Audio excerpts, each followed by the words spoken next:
My name is Valerie Keter. I'm a filmmaker from Nairobi, Kenya, and I'm happy to be on Just for Women Africa.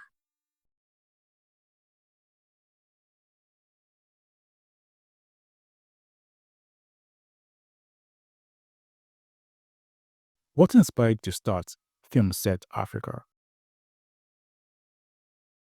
I guess it's just wanting to tell these African stories because I know in the beginning I was focusing on brand stories, yeah. But right now I'm looking into getting into the African documentaries about African history, celebrating African heritage, and I also feel like it can play a role in preserving history. Yeah. What challenges did you face when starting, and what challenges do you face now?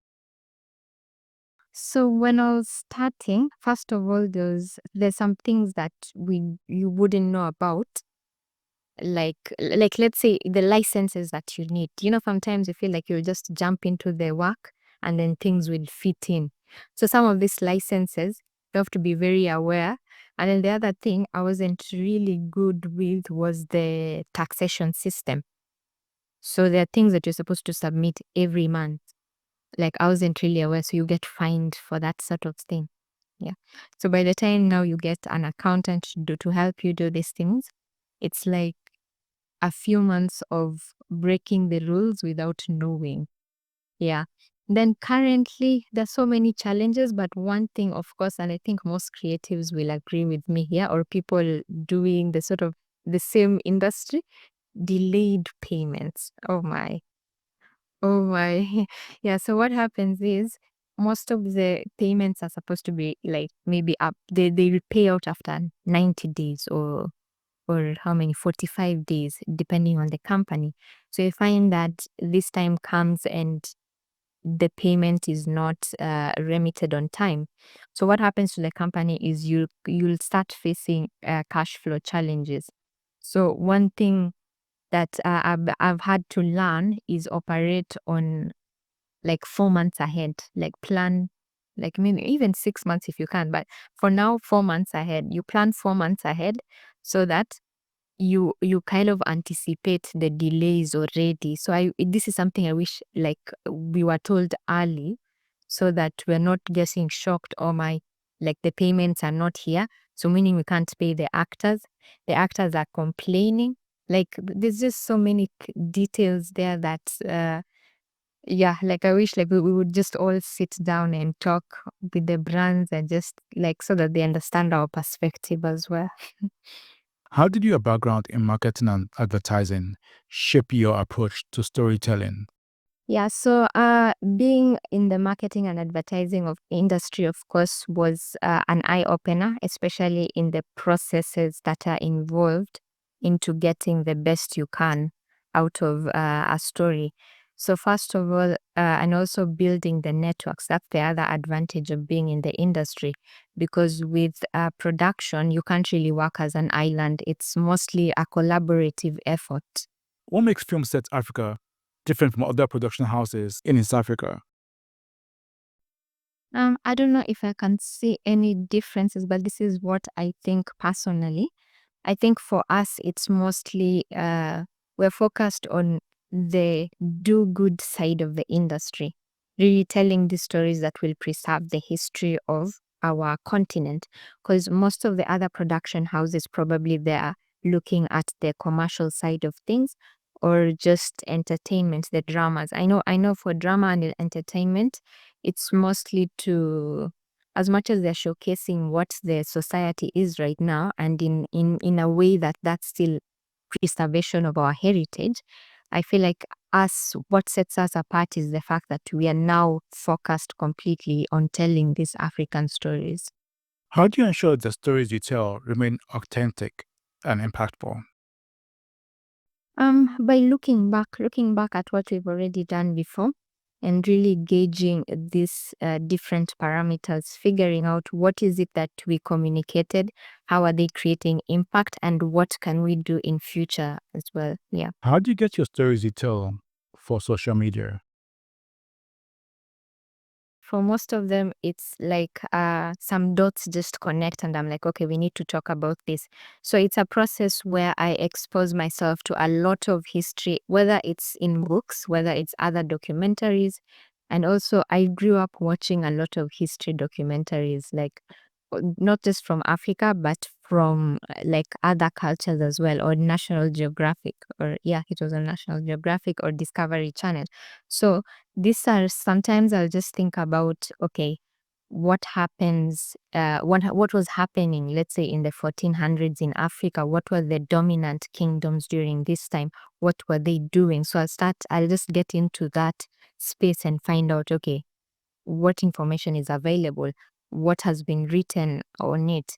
And one other thing that, let me just mention this. So someone commented on my post and they said that as much as we're talking about these things, we need to put it in academia. And I'm for that. Like I really want to make sure that everybody knows about that, because at the end of the day, we're just talking. If it's not written in academia, it's not solid yet. So as we continue doing all these things, let's also write journal articles. Let's publish as Africans. Yeah. What's your favorite type of content to produce? Ads, documentaries, testimonials, or something else? And why? I love documentaries. I feel like they come natural for me because it's just a matter of storytelling, like from the beginning, from the research phase, and then going out there to speak to people, getting their perspective on things. I really enjoy that process. How did you build your team? And what do you look out for in a collaborator?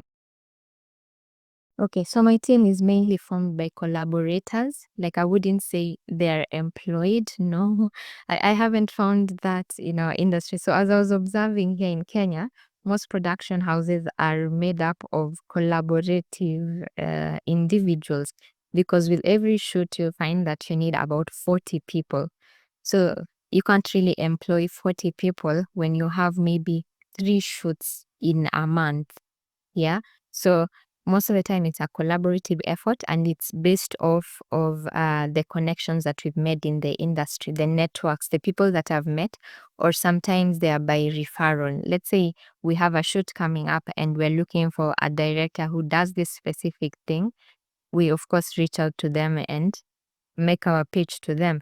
Yeah, so it's mostly based on, making a phone call and asking someone, do you know a really good production designer who can do this and this? So that's how we form the teams while we're preparing for the shoots. What is it like being a woman in a male dominated industry in Kenya, like film production? In Kenya, I'm not sure whether it's male dominated here, but the fact that I chose to go into documentary storytelling, I saw a lot of women in my country, like Judy Kibinge. There were so many other people that I saw, and I felt like, okay, this is a good space. So there were really a lot of people to look up to. So when I joined, I didn't understand, first of all, that it's male dominated. How do you think African storytelling is evolving on global platforms? Right now we're seeing a lot of African stuff, especially in Hollywood. I think recently there's I think African mythology film in production, right? Yeah, like with Nigerian actors. Yeah, I can't remember the name of the film right now, but I'm seeing a lot of that. And I feel like our stories, as much as our stories are being told by other people, it's good to know that the collaborators are actually from Africa and they understand our context very well. And they're going to make sure that these films were represented in the manner that is supposed to be, like without any sugarcoating or without any, like, just how these stories are like sometimes, like the African accent. Yeah. So like I was just hoping that these are things that are looked into, and we and made and they make sure that our stories are told authentically, not just for the sake of it. Yeah, without the stereotypes as well. So I feel like we're in an age where African stories will continue to be dominant. Right now we're in mythology. Next, probably we're getting into the blockbusters. I mean, Wakanda already started with the um yeah, Wakanda was already there. So I'm seeing a lot of this, and it's good to know that things are finally happening. Yeah. What role do you think media production companies like yours play in shaping public opinion? I think we play a big role, especially if you're advising a client on the messaging that they should put in their documentary or their film, or even if it's a commercial. Yeah, I feel let me just put an example here. Like let's say if we are doing like a commercial for body oil, let's say this body lotion, body oil, this type of models we choose to put there really matters. If let's say we just choose light skinned models, will be it kind of will bring in what do you call this, the color stereotypes thing, like the I'm forgetting the exact name of this thing. I don't want to butcher the vocabulary here, but we have to make sure that if you're doing, let's say, a film on body lotion, you have to make sure that you're mixing everyone. Each color is represented, like different shades of brown. Because if you're gonna put light skin models only, it will impact the society. So we have to be careful. Make sure that everybody is represented. Even for hair, if you're gonna put straight hair, we're going to put wigs only, we have to make sure people are well represented, especially for beauty products. What advice would you give to young women looking to break into the film or advertising industry? I'd say follow your dream. If let's say you're sure this is what you want to do, go for it. Like no doubts. Like because some of the things that really uh push us back is feeling or thinking that you're inadequate. No, like we should just go for it, try it out. So what I'm trying to say is, like, whenever you have the opportunity to try something out, like just go for it, start. Find the networks. There's so many organizations, like there's so many organizations or meetups with creatives. Like find like-minded people, because when you're surrounded with people who are already where you want to be, it's easier. Like it's easier to learn, it's easier to know about things that many other people might not know, and it will make it easier for you to break into the industry quite easily, really learning from others. What's your vision for the future of Filmset Africa?